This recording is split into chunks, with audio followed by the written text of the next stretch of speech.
चुनाव में कांग्रेस पार्टी भारी बहुमत के साथ में चुनाव जीत रही है, क्योंकि लोग ठगासा महसूस कर रहे हैं कि जिस विकास की आशा की थी, जो वादे भारतीय जनता पार्टी के बड़े बड़े नेताओं ने प्रधानमंत्री सहित किए थे, उन वादों पे वो खरे नहीं उतरे और उपचुनाव की नौबत भारतीय जनता पार्टी के गलत निर्णय के कारण से आई कि जो आपराधिक पृष्ठभूमि का व्यक्ति था उसको उन्होंने टिकट दी और बड़े बड़े वादे करके चुनाव जीता। लेकिन 2 साल में दोबारा उपचुनाव का आना, 200 करोड़ रुपए का भार, गरीब जनता के पैसे जो है वो उसके विकास में लगते, वो पैसे उपचुनाव में लग रहे हैं।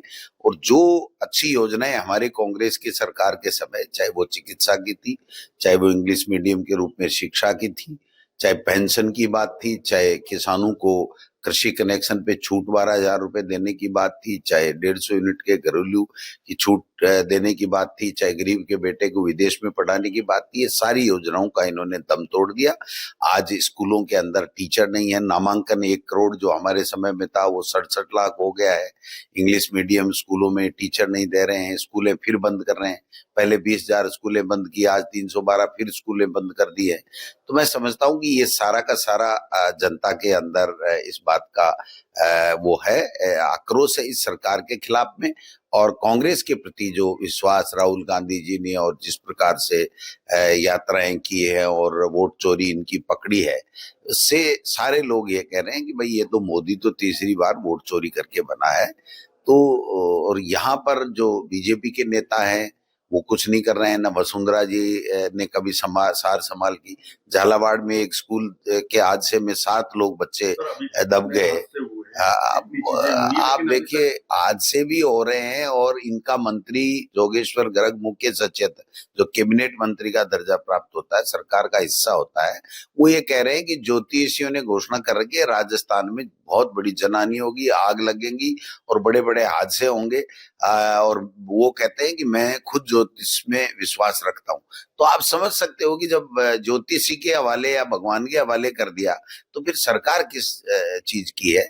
तो जो पर्चियों से मुख्यमंत्री जी बने हैं और जो मंत्री हैं वो कुछ कर नहीं पा रहे, क्योंकि ब्यूरोक्रेसी पूरी हावी है, जनप्रतिनिधि की कोई पूछ हो नहीं रही है, जनता की योजनाएं कुछ है नहीं, नगर निकाय और पंचायत राज जो चुनाव है ये करवा नहीं पा रहे हैं डर के मारे।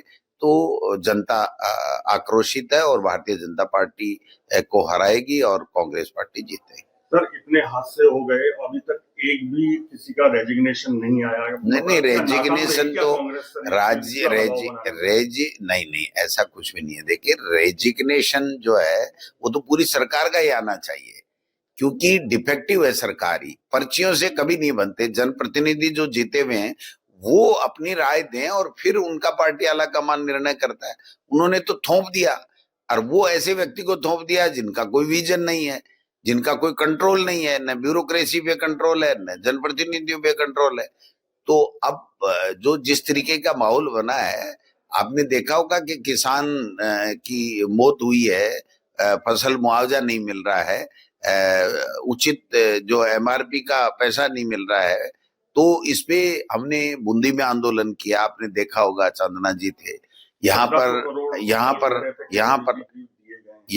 है। 1700 करोड़ किसको दिए है? किसानों को। नहीं तो आंदोलन किया ना हमने, कोटा में किया, कितना बड़ा आंदोलन किया, 25-30 हजार लोग थे।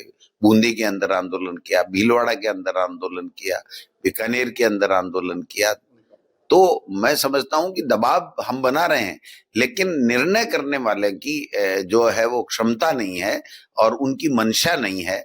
ये कभी तो कहते हैं 1 पेड़ माँ के नाम और लाखों पेड़ अडानी को जमीन दे करके कटवा रहे हैं, कभी कह रहे हैं वंदे मातरम। तो वंदे मातरम तो कभी आरएसएस ने नहीं बोला, सेवा दल और हमारे कांग्रेस के हर कार्यक्रम में हम वंदे मातरम से ही शुरू करते हैं। और इनके यहाँ राष्ट्रीय ध्वज भी नहीं फहराया जाता था आरएसएस में। तो ये इस तरीके की बातें करके केवल जो मेन मुद्दे हैं और जो इन्होंने वादे किए उनसे लोगों का ध्यान भटकाना चाहते हैं, और अब जनता समझ गई। अगर आप ये वीडियो YouTube पर देख रहे हैं तो हमारे चैनल को सब्सक्राइब कर बेल आइकन दबाएं, और Facebook पर देख रहे हैं तो हमारे पेज को लाइक करें।